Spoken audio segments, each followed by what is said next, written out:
الله من الشيطان الرجيم بسم الله الرحمن الرحيم رب اشرح لي صدري ويسر لي أمري واحلل عقدة من لساني يفقهوا قولي۔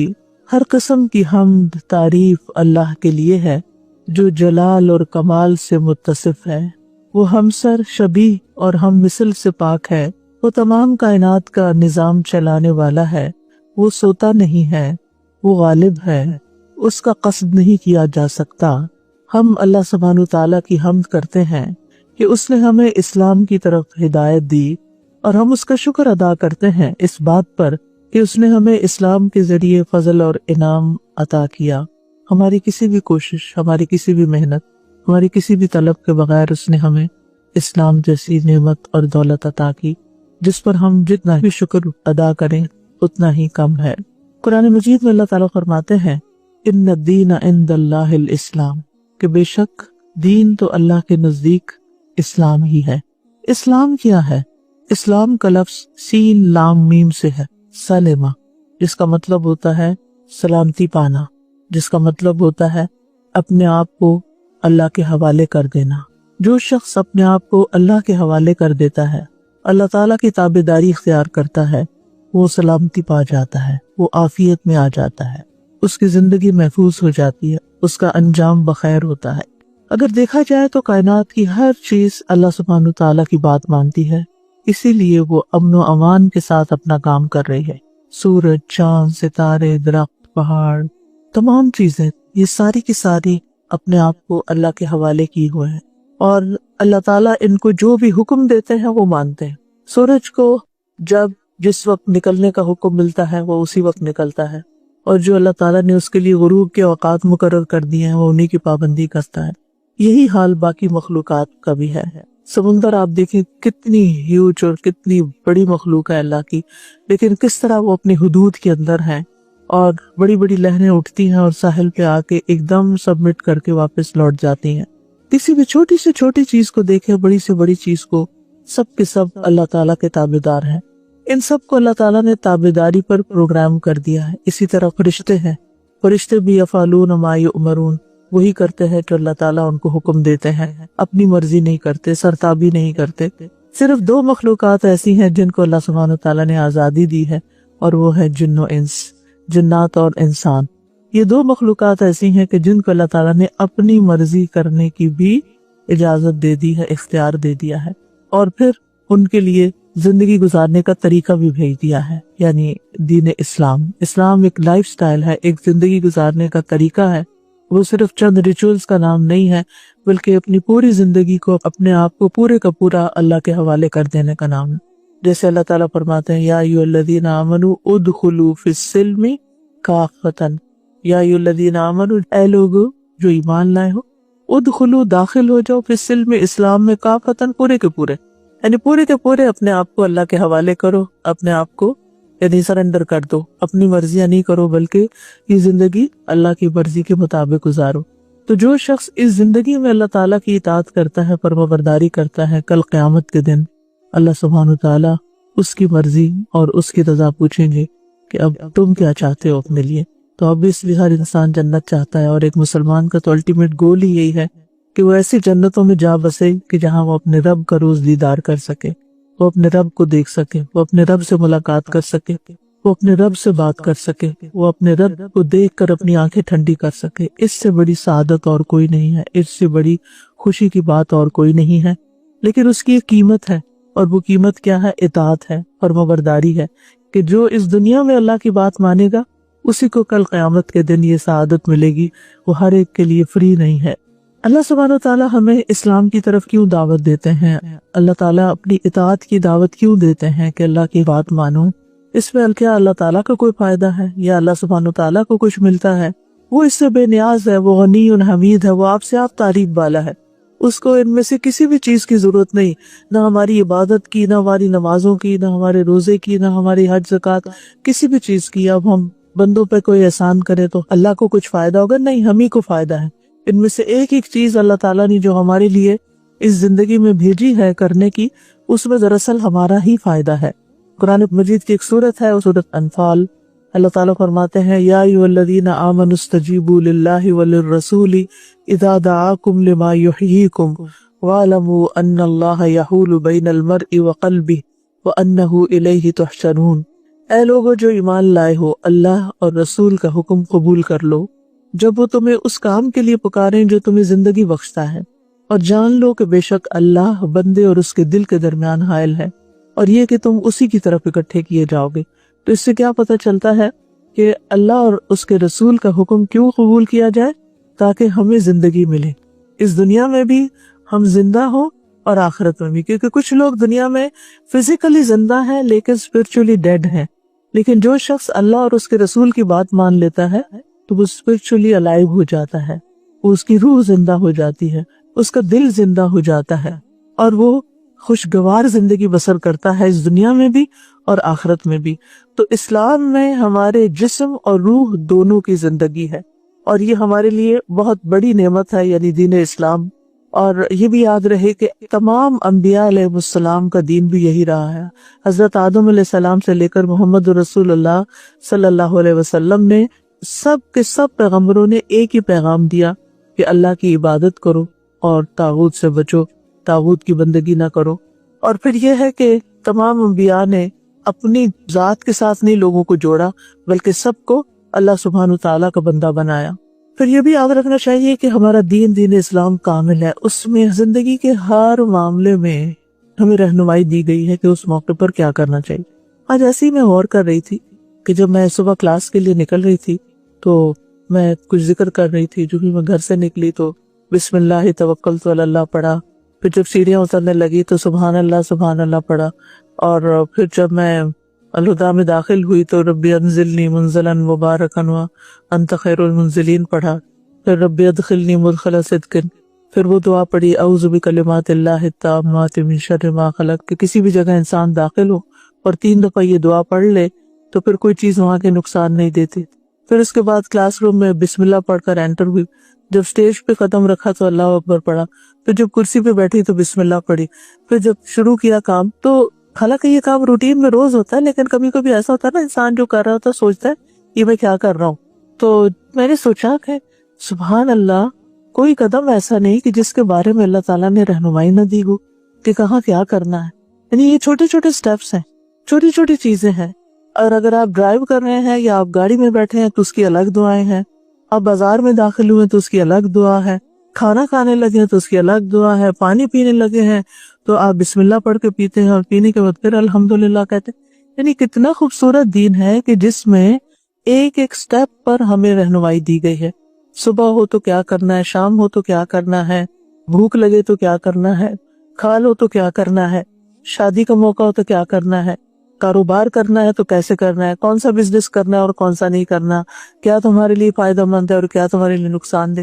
یعنی پوری زندگی کو ہمارے دین نے گھیرا ہوا۔ اگر آپ اور کرنا شروع کریں گے تو ہر چیز کے بارے میں، اپنے ڈریسنگ کے بارے میں ہمیں گائیڈ لائن قرآن نے دی ہے، نبی صلی اللہ علیہ وسلم نے دی کہ کیسا ڈریس پہننا ہے، عورتوں کو کیا پہننا چاہیے کیا نہیں پہننا چاہیے، مردوں کو کیا پہننا چاہیے کیا نہیں، عورت اور مرد کا کوئی انٹریکشن ہو تو اس موقع پر دونوں کو کس طرح بہیو کرنا چاہیے، خرید و فروخت ہو، کسی غریب کو دیکھو تو کیا کرنا چاہیے، بیمار کو دیکھو تو کیا کرنا چاہیے، کسی کی نعمت دیکھو تو کیا کرنا چاہیے۔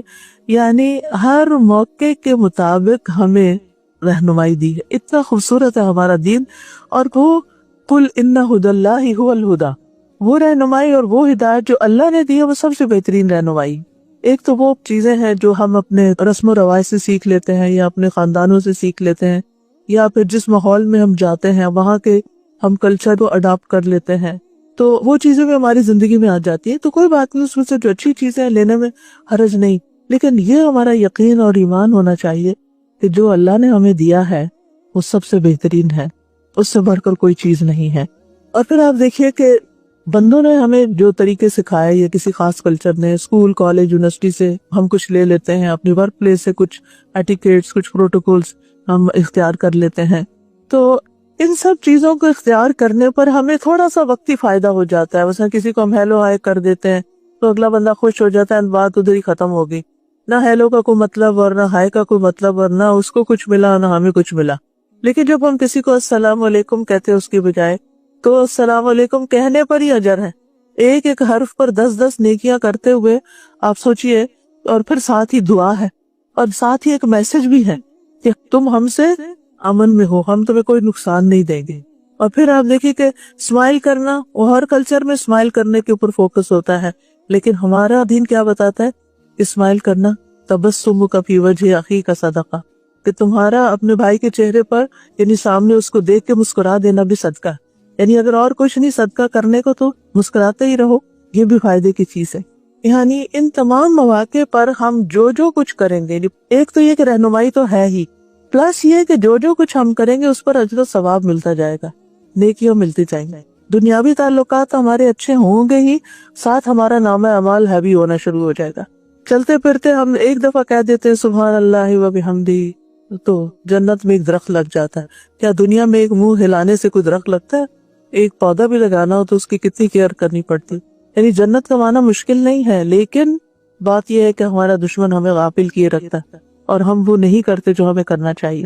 تو اس لیے بہت ضروری ہے کہ ان چھوٹی چھوٹی چیزوں کو ہم سیکھیں بھی اور کرتے بھی جائیں، اور کسی انسان پر احسان جتانے کے لیے، اس سے کسی مطلب کے لیے، کسی فائدے کے لیے نہیں، بلکہ اللہ کی رضا کے لیے کرتے جائیں۔ اور all the time you are in Ubadah, all the time آپ اللہ کی امان میں ہوتے ہیں، عبادت میں ہوتے ہیں، ذکر کرتے ہیں، شکر کرتے ہیں، کبھی صبر کرتے ہیں، کبھی کوئی تکلیف آ جاتی ہے تو انا للہ پڑھتے ہیں، اور کبھی تکلیف چلی جاتی ہے تو اللہ تعالیٰ کا شکر ادا کرتے ہیں۔ تو گویا یہ ہمارا دین ہے، دین اسلام، اور یہ اللہ تعالیٰ کا پسندیدہ دین ہے۔ اللہ تعالیٰ فرماتے ہیں الیوم اکملت لکم دینکم واتممت علیکم نعمتی ورضیت لکم الاسلام دینا، کہ میں نے دین اسلام کو تمہارے لیے پسند کیا ہے اور اپنی نعمت تم پر تمام کر دی ہے اور دین کو تمہارے لیے مکمل کر دی۔ یعنی کوئی گوشہ زندگی کا ایسا نہیں ہوگا کہ جس میں تمہیں رہنمائی نہ ملے، جس کے بارے میں ہم کہیں کہ اچھا یا اس معاملے میں پتہ نہیں دین کیا کہتا ہے۔ اور پھر یہ ہے کہ ہمارا دین ایک روشن دین ہے، کوئی ایسی چیزوں پر مشتمل نہیں کہ جو اندھیرے میں ہو۔ نبی صلی اللہ علیہ وسلم نے فرمایا میں نے تمہیں سفید روشن دین پہ چھوڑا ہے جس کی رات بھی دن کی طرح ہے۔ اب وہی کجربی یعنی گمراہی کا رستہ اختیار کرے گا جو ہلاک ہونے والا ہے، یعنی اس کو چھوڑ کر اگر کوئی اور طریقے پہ چلتا ہے تو پھر وہ اپنے لیے ہلاکت لیتا ہے۔ پھر اسی طرح آپ دیکھیں کہ ہمارے دین نے ہر چیز کے بارے میں ہمیں خبردار بھی کیا ہے، کیا تمہارے لیے اچھا ہے اور کیا تمہارے لیے اچھا نہیں ہے، اور ہر وہ چیز جو جنت میں لے جانے والی وہ بتا دی گئی، اور ہر وہ چیز جو جہنم کا راستہ دکھاتی ہے وہ بھی بتا دی گئی ہے۔ عبداللہ بن مسعود رضی اللہ عنہ کہتے ہیں کہ رسول اللہ صلی اللہ علیہ وسلم نے فرمایا جو چیز تمہیں جنت کے قریب کر سکتی ہے میں نے تمہیں اس کا حکم دے دیا ہے، اور جو چیز تمہیں جہنم کے قریب کر سکتی ہے میں نے تمہیں اس سے بھی منع کر دیا۔ اب یہ پھر ہماری چوائس پر ہے کہ ہم کیا اختیار کرتے ہیں، کیا چیز اپنے لیے پسند کرتے ہیں۔ اور یہ ہمیشہ یاد رہے کہ جو بھی ہم کریں گے نا اس کا نتیجہ ہم ہی کو ملے گا، اچھا کریں گے تو انعام بھی ہمیں کو ملے گا، اور اگر نہیں تو اللہ نہ کرے کہ سزا بھی اسی کو ملے گی جس نے کچھ برا کیا ہوگا۔ ان احسنتم احسنتم لانفسکم، اگر تم اچھا کرتے ہو تو تم اپنی ہی ذات کے لیے کرتے ہو۔ اللہ تعالیٰ کو ان چیزوں کی کوئی ضرورت نہیں، کوئی حاجت نہیں اور کوئی فائدہ نہیں، اور اگر کوئی نہیں کرتا تو اللہ تعالیٰ کا کچھ نقصان بھی نہیں۔ یہ تو محض اس کی مہربانی ہے کیونکہ اس نے ہمیں پیدا کیا نا، وہ جانتا تھا کہ ہمیں کن چیزوں کی ضرورت ہے اور ہمیں کس موقع پہ کیا کرنا چاہیے، لہٰذا اس نے اپنے خاص فضل، مہربانی اور رحمت کی وجہ سے ہمارے لیے اس دین کی نعمت کو واضح کر دیا اور اس کا علم ہمیں عطا کیا۔ اور پھر ایک اور بڑی اہم بات یہ ہے کہ یہ دین جو ہے یہ ہمارا فطرت کے عین مطابق ہے، یعنی جو ہماری نیچر میں چیزیں ہیں اس کے مطابق ہے۔ قرآن مجید میں لقمان حکیم کا ذکر آتا ہے، وہ کوئی نبی نہیں تھے، اللہ نے ان کو حکمت عطا کی تھی اور انہوں نے کچھ نصیحتیں اپنے بیٹے کو کی تھی۔ اب سوال یہ پیدا ہوتا ہے وہ نبی تو نہیں تھے، انہیں یہ ساری باتیں ایک ایک کر کے سکھائی تو نہیں گئی تھی، لیکن پھر انہوں نے کہاں سے سیکھ لی؟ تو بات یہ ہے کہ ہر انسان جو اپنے ساتھ سچا ہوتا ہے، جو فطرت پر ہوتا ہے، اگر اس کے اوپر کوئی اور ادھر ادھر کے اثرات نہ ہو، معاشرے کے اثرات نہ ہو، اس کے والدین نے اسے انڈاکٹرین نہ کیا ہو، تو وہ وہی کرے گا جو دین اسلام ہمیں بتاتا ہے، وہی اس کی نیڈ ہے اور وہی اس کی ضرورت ہے۔ پھر ہم دیکھتے ہیں کہ دین اسلام جو ہے وہ اللہ سبحانہ وتعالیٰ نے ہماری خلقت اور ہماری فطرت کے مطابق رکھا ہے، اور جو شخص اس کو فالو کرے گا اس کو اطمینان نصیب ہوگا، اور جو شخص اس کو فالو نہیں کرے گا اس کے اندر اضطراب ہوگا، بے چینی ہوگی، اس کے اندر گھٹن ہوگی، اس کے اندر پریشانی ہوگی، اداسی ہوگی، کیونکہ اللہ سبحانہ وتعالیٰ فرماتے ہیں فَمَن يُرِدِ اللَّهُ أَن يَهْدِيَهُ يَشْرَحْ صَدْرَهُ لِلْإِسْلَامِ وَمَن يُرِدْ أَن يُضِلَّهُ يَجْعَلْ صَدْرَهُ ضَيِّقًا حَرَجًا كَأَنَّمَا يَصَّعَّدُ فِي السَّمَاءِ كَذَلِكَ يَجْعَلُ اللَّهُ الرِّجْسَ عَلَى الَّذِينَ لَا يُؤْمِنُونَ۔ تو وہ شخص جسے اللہ چاہتا ہے کہ اسے ہدایت دے، اس کا سینہ اسلام کے لیے کھول دیتا ہے، یعنی وہ پھر اسلام کو ویلکم کرتا ہے، وہ دین کی باتوں کو خوشی سے لیتا ہے، اور جسے چاہتا ہے کہ اسے گمراہ کرے اس کا سینہ تنگ اور نہایت گھٹا ہوا کر دیتا ہے، اور پھر گمراہی میں اور بھی اس کا دل گھٹتا چلا جاتا ہے اور تکلیف اور تنگی میں مبتلا ہو جاتا ہے۔ گویا کہ وہ مشکل سے آسمان پہ چڑھ رہا ہے، آسمان پہ چڑھنا جو ہے وہاں آکسیجن کی کمی ہو جاتی ہے، جو جو انسان اوپر جاتا ہے تو سانس رکنے لگتا ہے۔ تو کچھ لوگ ایسے ہوتے ہیں کہ جن کو دین کی بات سننا، قرآن کی بات سننا، اسلام کی بات کرنا وہ اتنا ناگوار ہوتا ہے کہ گویا ان کے اوپر کسی نے مصیبت ڈال دی، وہ تھوڑی دیر بھی آرام سے بیٹھ کے سن نہیں سکتے اللہ کی بات کو۔ تو اس لیے ہمیں ہمیشہ دعا کرتے رہنا چاہیے کہ رب اشرح لی صدری ویسر لی امری واحلل عقدۃ من لسانی یفقہوا قولی، کہ اللہ میرا سینہ کھول دے۔ کس کے لیے کھول دے؟ ہدایت کو سمجھنے کے لیے کھول دے، بات کو سمجھنے کے لیے کھول دے، اور پھر اس کے بعد اس کو کمیونیکیٹ کرنے کے لیے کھول دے، دوسروں کو سکھانے کے لیے کھول دے۔ کیونکہ جب انسان دوسروں سے بات کرنا چاہتا ہے تو بعض اوقات کہنا کچھ چاہتا ہے، کہہ کچھ اور دیتا ہے، تو وہ اس کے اندر جو اللہ سبحانہ وتعالیٰ نے اچھا خیال ڈالا ہو یا دوسروں کی خیر کی کوئی بات ڈالی ہو یا اس نے کچھ سیکھی ہو، تو ایسی صورت میں اللہ سے دعا کرنی چاہیے کہ میں اس کو پراپرلی کنوے بھی کر سکوں۔ پھر آپ دیکھیے کہ یہ دین جو ہے یہ درست راستے کی طرف رہنمائی کرنے والا ہے جس میں ہماری دنیا اور آخرت کی کامیابی ہے۔ یہ تو ایک جنرل اور عمومی بات ہوئی۔ تو اب مجھ سے یہ ریکویسٹ کی گئی تھی کہ میں کچھ رہنمائی ایسی دوں کہ جس سے ہمیں کچھ فائدہ پہنچے، جینے کے کچھ اصول بتاؤں۔ تو آج میں کچھ باتیں آپ کے گوش گزار کروں گی کہ جن کو اختیار کر کے ہم بہت خوشحال زندگی بسر کر سکتے ہیں، ہم اپنے سینے کی تنگی اور گھٹن سے نکل سکتے ہیں، کیونکہ جتنا جتنا ہم اسلام سے دور ہوتے ہیں اتنا اتنا ہمارے دل پہ بوجھ ہوتا ہے، اتنا ہمارے دل کے اندر گھٹن اور تنگی ہوتی ہے۔ لہٰذا میں نے اس کو زیادہ فوکس کیا ہے کہ ان امور کا ذکر کروں، ان باتوں کا ذکر کروں کہ جس سے ہمارے اندر کی تنگی دور ہو اور ہمیں عمل کی ایک راہ جو ہے وہ نظر آنے لگے۔ سب سے پہلی چیز جو ہے انسان کے کرنے کی ہے اور جو اسلام کا تقاضا ہے وہ ہے کہ ہم اپنے رب سے کنیکٹ کریں، اپنے رب سے پرسنل لیول پر ایک تعلق قائم کریں۔ جب تک ہم اپنے رب کی محبت اپنے دل میں محسوس نہیں کرتے اس وقت تک بس ہمارا ایک رسمی سا تعلق، ہاں اللہ ہے، ہمارے ماں باپ نے بتایا، اللہ نے ہمیں پیدا کیا ہے، ہم اس پر ایمان لاتے ہیں، ہم لا الہ الا اللہ پڑھتے ہیں، لیکن ہمیں کوئی کنیکشن نہیں فیل ہوتا۔ نہیں، ہمیں کنیکشن فیل ہونا چاہیے۔ اللہ سبحانہ تعالیٰ نے جو کچھ بنایا، آسمان ہے، زمین ہے، جتنی بھی اس کی قدرت کی نشانیاں، بڑی چیزیں تو دور کی بات، اگر آپ صرف ایک پتے کے اوپر بھی غور کرنا شروع کریں گے تو اس میں بے پناہ اللہ کی قدرت نظر آئے گی۔ پچھلے دنوں یہاں میری فنگر کے اوپر تھوڑا سا پروسیجر ہوا تو اندر کی چیزیں مجھے دیکھنے کا موقع ملا تو حیرت گم ہو گئی کہ اللہ سبحانہ تعالیٰ نے ہمارے اندر کیا کیا بنا رکھا ہے، کس طرح خون کی نالیاں ہیں، نوری نروز ہیں، گوشت ہے، چربی ہے، خون ہے، پانی ہے، سبحان اللہ، اتنا کچھ مل کے کٹھے کام کر رہا ہے، ایک دوسرے کو راہ دے رہا ہے۔ اور یعنی ایک اچھی چیز تھی، یعنی انسان کوئی ویڈیو بھی دیکھ لیتا ہے کوئی کہیں، لیکن وہ چیز فیل نہیں ہوتی، لیکن جب آپ اپنے آپ کو اندر سے دیکھتے ہیں تو اللہ کی بے پناہ قدرت نظر آتی ہے، اور اللہ تعالیٰ اپنے قریب نظر آتا ہے انسان کو کہ یہ ہے میرا خالق، یہ ہے میرا رب، میں اس میں سے کچھ بھی نہیں بنا سکتی۔ اگر میرے جسم کو کچھ حصہ نکلا ہے میں نہیں ڈال سکتی، وہ اگر ڈالنا بھی ہوگا تو کہیں اور سے نکال کے اسی جسم سے ہی ڈالنا ہوگا، اگر وہ ایلین ہوگا تو وہ ایکسیپٹ بھی نہیں کرے گا۔ یہ سارا نظام کس کا بنایا ہوا ہے؟ یہ اللہ کا بنایا۔ ہم مجبور ہیں کہ اس کو فالو کریں، ہم اس کے مطابق چلیں، اور اگر اس کے مطابق نہیں چلیں گے تو اپنے آپ کو ہارم کریں گے۔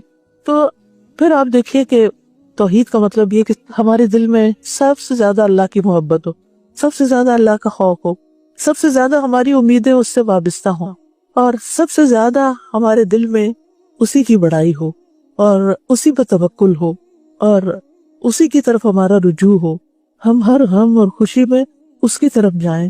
جیسے ہم دنیا میں عام طور پر کیا ہوتا ہے کہ جب ہمیں کوئی تکلیف آتی، پریشانی آتی، تو ہم لوگوں کی طرف رجوع کرتے ہیں.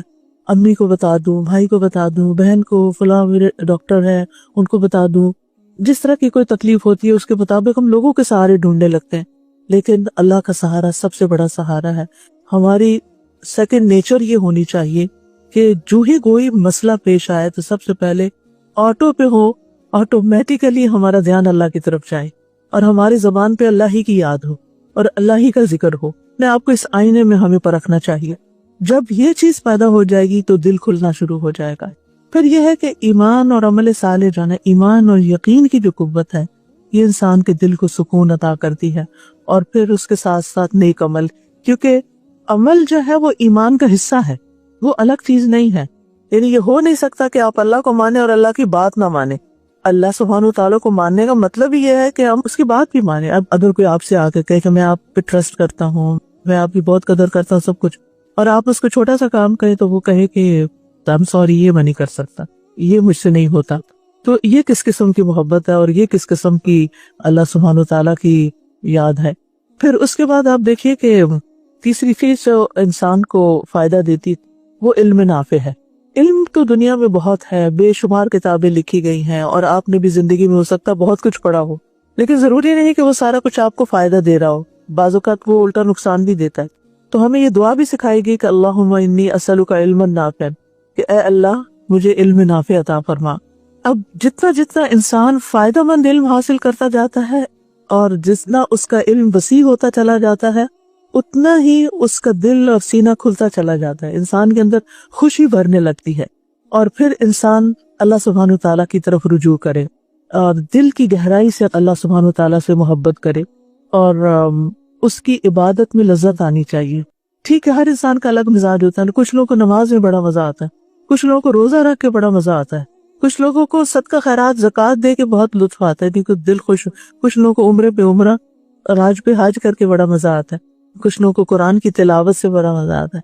آپ اپنا دیکھیں کہ آپ کو کیا چیز اچھی لگتی. اصل تو یہ ہے کہ ہر چیز میں ہی آنا چاہیے، جتنی بھی اللہ کی عبادت کی قسمیں ان سب کو کر کے خوشی اور ایک لذت آنی چاہیے. لیکن اگر نہیں تو پھر کوشش کرنی چاہیے، اپنے لیے گول سیٹ کرنا چاہیے کہ ایک ٹارگٹ ہم نے اچیو کرنا ہے کہ ہمیں اللہ تعالیٰ کی عبادت بوجھ نہ لگے، مصیبت نہ لگے، تکلیف نہ ہو، بلکہ خوشی ہو. اور جب ہم نماز پڑھ کے بیٹھے تو ہم ہلکے ہو چکے ہوں، یوں لگے کہ جیسے سارے غم ہم نے اللہ سبحانہ تعالیٰ کے حوالے کر دیے. پھر چوتھی چیز ہوگی اللہ کی طرف رجوع کرنا. پانچویں چیز ہے ذکر پر دوام، یعنی ہر دم اللہ کو یاد کرے، دل ہی دل میں یاد کرے، زبان سے یاد کرے، لوگوں کے ساتھ ڈسکس کرے، تو یہ بھی انسان کے دل کو اطمینان بخشتا ہے. الا بذکر اللہ تطمئن القلوب. پھر اس کے بعد مخلوق پر احسان، یعنی بندوں کے ساتھ احسان کا معاملہ، ان کے ساتھ بھی جو ہمارے ساتھ احسان کرے اور ان کے ساتھ بھی جو ہمارے ساتھ احسان نہ کرے، ان کے ساتھ بھی جو ہمارے ساتھ اچھے ہیں ان کو بھی اسمائل دے جو آپ کو اسمائل دے رہے ہیں، اور ان کو بھی دے جو آپ کو نہیں دیتے تھے. یعنی احسان یہ نہیں ہوتا کہ جیسا کوئی آپ کے ساتھ کر رہا ہے آپ اس کے ساتھ ویسا کریں. احسان یہ ہوتا ہے کہ کوئی آپ کے ساتھ جیسا بھی کرے آپ اس کے ساتھ اچھا ہی کرنے والے ہوں. اور پھر احسان جتانا نہیں مقصود، بلکہ احسان کرنا مقصود ہے، اور وہ اللہ کی خاطر ہی ہو سکتا ہے کہ آپ اس طرح کریں کہ میں اپنے رب کی خاطر کر رہی ہوں. پھر اس کے بعد یہ کہ ساتویں چیز جو ہے شجاعت اور بہادری، یہ بہت ضروری ہے، اور بزدلی سے پرہیز. بہت سے لوگ چھوٹی چھوٹی باتوں سے اتنا گھبرا جاتے ہیں کہ اپنے آپ کو بھول جاتے ہیں اور اللہ کی مدد کو بھول جاتے ہیں. تو تکلیف بڑی ہو یا چھوٹی، لا یکلف اللہ نفسا الا وسعہا. لہٰذا کوئی بھی چیلنج ہماری زندگی میں درپیش ہو تو ہمیں اس موقع پر اللہ سے مدد لے کے اس کو فیس کرنا چاہیے اور اس مشکل کو حل کرنے کے طریقے ڈھونڈنے چاہیے. اس کے آگے گھٹنے نہیں ٹیکنے، بہادری سے کام لینا ہے. تو جو بہادر انسان ہوتا ہے اس کا سینہ کھلا ہوا ہوتا ہے، اس کا دل کھلا ہوتا ہے. پھر آٹھویں چیز ہے دل سے کھوٹ نکالنا، یعنی دل کا کھوٹ، دل کی تنگی، حسد، بغض، کینہ، دشمنی، کنجوسی، ظلم اور دوسروں سے نفرت اور دوسروں کے بارے میں بدگمانیاں، ان سے دل کو صاف کرنا ہے. کیونکہ یہ چیزیں جو ہے یہ انسان کے دل کو کبھی بھی خوش نہیں ہونے دیتی. اب جس سے آپ سے حسد رکھا ہوا اس کو تو کچھ ہوگا یا نہیں، لیکن آپ تو تکلیف میں ہے نا. حسد کی آگ ہوتی ہے اور اس میں انسان جلتا رہتا ہے. کسی کی خوبی دیکھ کے، کسی کی اچھائی دیکھ کے وہ خوش نہیں ہوتا. عبداللہ بن عمر کہتے ہیں کہ رسول اللہ صلی اللہ علیہ وسلم سے سوال کیا گیا کون سا آدمی افضل ہے؟ آپ نے فرمایا ہر سچی زبان والا اور صاف دل والا. صحابہ نے کہا سچی زبان والا تو ہم جانتے ہیں، یہ صاف دل والا کون ہوتا ہے؟ آپ نے فرمایا پرہیزگار، پاک باز، جس کے دل میں نہ کوئی گناہ ہو، نہ زیادتی، نہ کینہ، نہ حسد. صاف صاف یعنی اگر کوئی چیز اس کے دل کو اچھی نہیں بھی لگی تو تھوڑی دیر کے بعد اس کو بھلا کے کوئی اچھے خیالات لائے. یہ ٹھیک ہے، کچھ چیزیں ہمیں بہت بری طرح ہٹ کرتی ہیں، ہمیں تکلیف دیتی ہیں، بعض اوقات اپنوں کی، اور اپنوں کی زیادہ دیتی ہیں. کوئی اور کچھ کہہ دے تو شاید اتنا برا نہ لگے، اگر اپنی ماں بھی کچھ کہہ دے تو آنسو نکل آتے ہیں. تو اٹس ویری نیچرل کہ انسان کو تکلیف دیتی ہیں یہ چیزیں، لیکن ان چیزوں کو اچھی چیز سے بدل دینا چاہیے.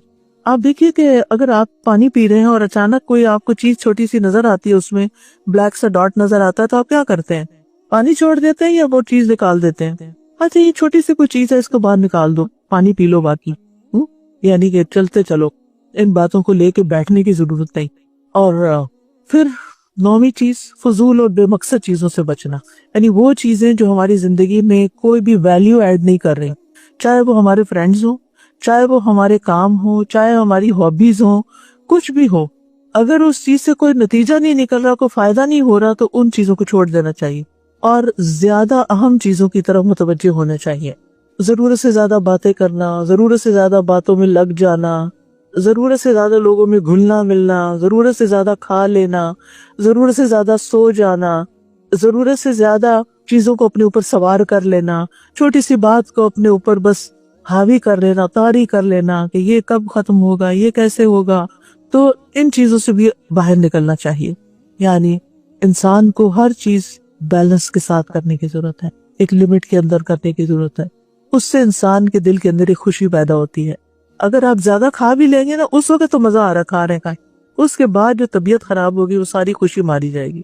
آپ سونے میں مزہ آ رہا ہے، اٹھنے کو دل نہیں چاہ رہا، سوئے جا رہے، لیکن جب آپ اٹھیں گے تو پھر کیا فریش اٹھیں. جب ضرورت سے زیادہ سو لیا جاتا ہے تو انسان اس میں بھی تھک جاتا ہے. پھر اسی طرح یہ ہے کہ آپ ضرورت سے زیادہ باتیں کر لیتے ہیں تو تھوڑی دیر کے بعد آپ پھر ایک ٹھنڈی سانس لیتے، ایسے دل کے اندر ایک اداسی سی آ جاتی ہے. ٹائم ویسٹ کر لیتے ہیں تو تب بھی ایسی پریشانی سی آتی ہے. لیکن اگر آپ ضرورت کی بات کریں، نہ تو کسی کو اگنور کریں اور نہ ہی بہت باتوں میں لگ جائیں، مناسب انداز سے ایک معتدل بات، کسی سے ملاقات بھی کرنے جائیں تو بیکار میں بیٹھے نہ رہیں کہ نہ کسی کا وقت ضائع کریں نہ اپنا کریں. اور جب کام ختم ہو جائے تو اپنی واپسی کی راہ لیں، کیونکہ بعض لوگ اگر کسی سے ملاقات کے لیے جاتے ہیں تو اٹھنے کا نام ہی نہیں لیتے. کوئی گھر میں انوائٹ تو کر لے، پھر سب لوگ چلے جائیں گے، کوئی ایک آدھ لوگ جو ہے وہ بیٹھے ہی رہیں گے اور دوسروں کا وقت ضائع کرتے رہیں گے. گھر والا نہ بیچارہ کسی کام کا.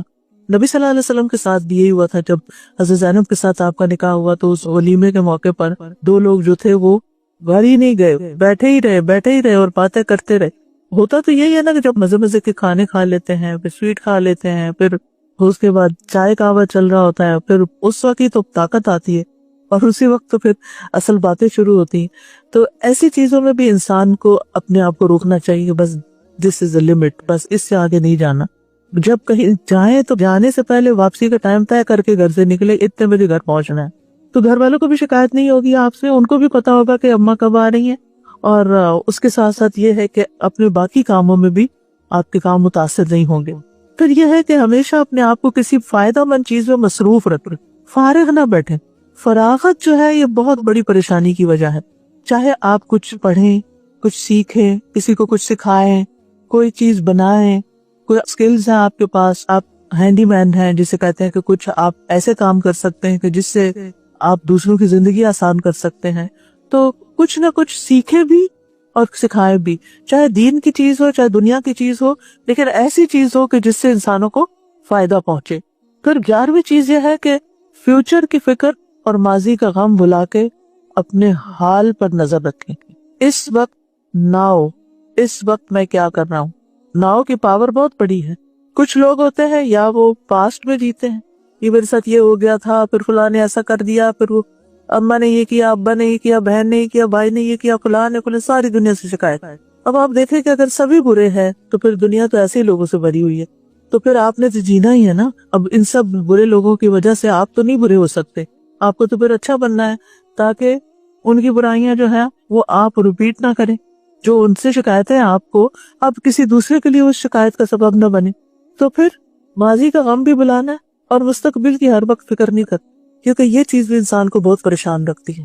فیوچر ہمارے ہاتھ میں ہے, ماضی ہمارے ہاتھ میں ہے, ہمارے ہاتھ میں تو جس ویری لمحہ, یہ مومنٹ, بس اس میں ہم نے کیا کرنا ہے وہ ہمیں سوچنا ہے, اور اس کے لیے ہم کام کرتے رہیں, کچھ نہ کچھ ہم اچھی پازیٹیو چیز میں لگے رہیں, اور جب ہم وہ کریں گے تو اس سے یہ ہوگا کہ پریشانیاں خود بخود دور ہو جائیں.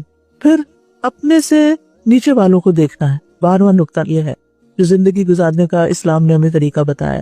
یعنی اگر ہمیں صحت کا مسئلہ ہے تو اپنے سے خراب صحت والوں کو دیکھ لیں. اگر ہمیں رزق کی تنگی کا مسئلہ ہے تو وہ لوگ جو جھونپڑیوں میں رہ رہے ہیں, کچی بستیوں میں, ان کو دیکھ لیں. اگر ہمیں کسی اور اسی طرح کی دنیاوی چیز کا مثلاً اگر ہمیں اپنی شکل و صورت پر کچھ تسلی نہیں ہے کہ ہم ایسے کیوں ہیں, یا اپنے لڑکی ہونے پہ تسلی نہیں ہے, یا عورت ہونے پہ نہیں ہے, تو آپ دیکھ لیں کہ وہ لوگ جنہوں نے اپنی جنس بدل بھی لی ہے ان کا حال کیا ہے. کیا وہ خوش ہو گئے ہیں؟ کیا وہ مطمئن ہو گئے ہیں؟ کیا وہ بہت پروڈکٹیو لائف گزار رہے ہیں؟ نہیں تو پھر کس بات کا شکوہ ہے, کس بات کی ناراضگی ہے, کس چیز پہ رہنا چاہتے ہیں؟ وہ لوگ جو کاسمیٹک سرجریز کروا کے اپنے آپ کو تبدیل کرتے ہیں. کچھ عرصہ پہلے کی بات ہے, پاکستان میں تھی میں, تو ایک میڈیکل کالج کی بچی نے مجھے کال کیا اور کہا کہ میں خودکشی کرنا چاہتی ہوں, تو مجھے الاؤڈ ہے کہ میں کر لوں. میں نے کہا بھی خیریت ہے, کیوں خودکشی کرنا چاہتے ہیں؟ کہتی کہ مجھے اپنا ناک پسند نہیں تھا, تو میں نے سرجری کروائی اور وہ پہلے سے بھی خراب ہو گیا, اب وہ ریورس نہیں ہو سکتا. تو اب تو مجھے ہر وقت اپنے آپ پہ غصہ آتا ہے.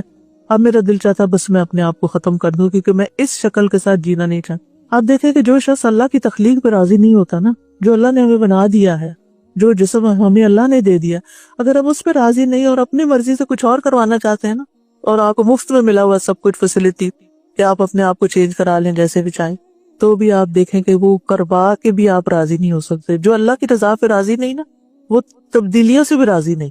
یہ صرف شیطان نے ہمارے دل میں ایک خیال ڈال دیا کہ شاید اس طرح ہماری زندگی زیادہ بہتر ہوگی, ایسے نہیں ہوتی.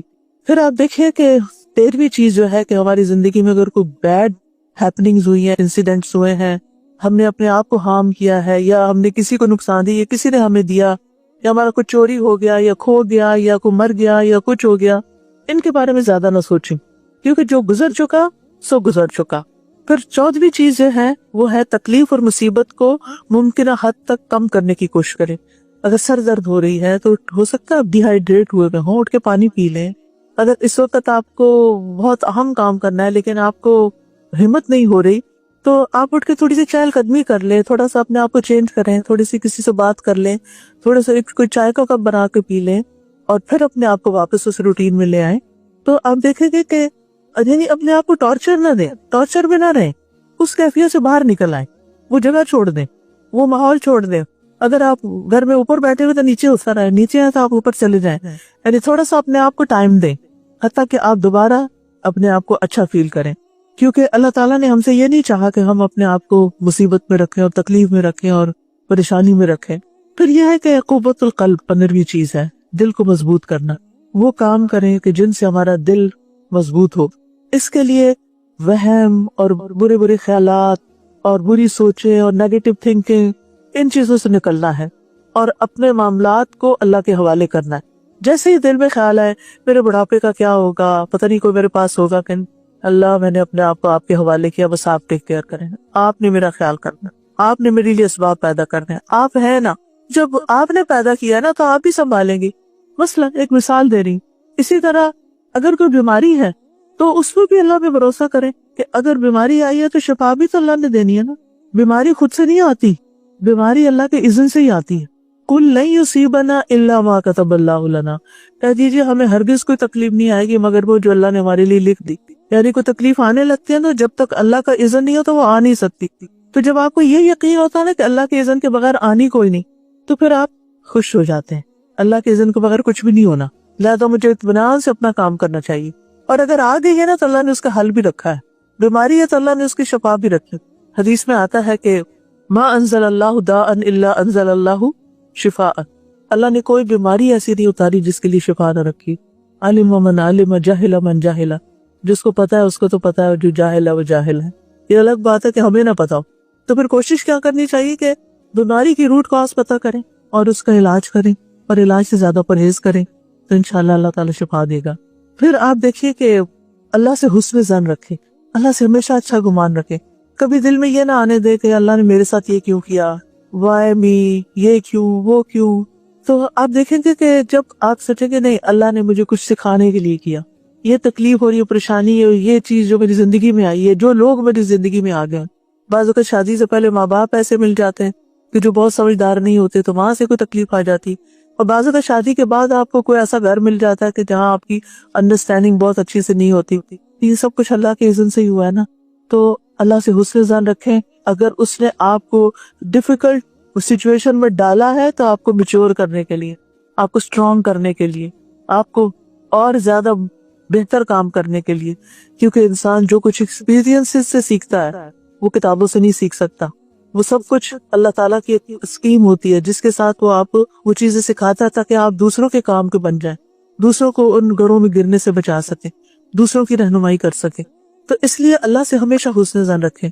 سورۃ یوسف تو آپ پڑھتے ہوگے، 2-3 دن پہلے میں سورۃ یوسف پڑھتی جا رہی تھی اور میں سوچ رہی تھی کہ یوسف علیہ السلام کو تو نہیں پتا تھا کہ اینڈ کیا ہوگا، کہ میں ایک ملک کا بادشاہ بن جاؤں گا اور ہر چیز میرے اختیار میں ہوگی، یتبوأ فی الارض حیث یشاء، زمین پہ جہاں بھی چاہے وہ اپنی جگہ بنا لے، جو چاہے کرے۔ لیکن اس سے پیچھے بھائیوں کا سلوک اور والد کی جدائی اور کنویں میں پھینکا جانا اور مصر کے بازار میں چند سکوں میں بک جانا اتنے قیمتی انسان کا، کبھی ایسے بھی ہوتا ہے آپ بہت قیمتی تھے، آپ کی شادی ایسے گھر میں ہو جہاں وہ آپ کو 2 ٹکے کی قیمت بھی نہیں دے رہے، کچھ بھی نہیں آپ کی ویلیو کر رہے، ایسا ہوتا ہے کبھی کبھی، ایسے حادثات ہو جاتے ہیں۔ تو پھر اسکریچ سے شروع ہو کر پھر اٹھ کے دل بڑا کر کے انسان کو کچھ کرنا ہوتا ہے، یعنی کہ اس سچویشن سے باہر نکلنا ہوتا ہے۔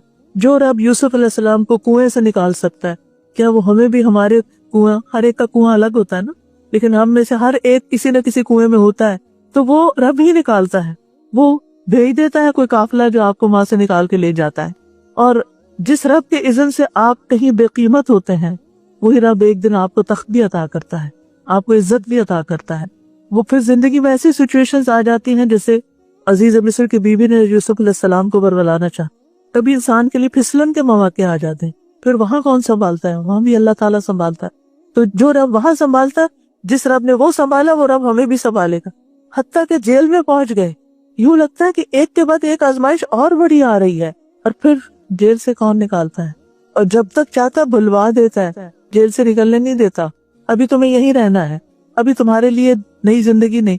اور پھر ایک دم وہ کنویں سے نکل کے وہ عزیز مصر ان کو اپنے لیے خاص کر لیتا ہے، اور پھر اپنے خزانے ان کے حوالے کر دیتا ہے، اور پھر سارے اختیارات ان کو دے دیتا ہے۔ تو آپ سوچئے کہ کہاں سے بھی شروع ہوئے تھے اور کہاں پہنچے۔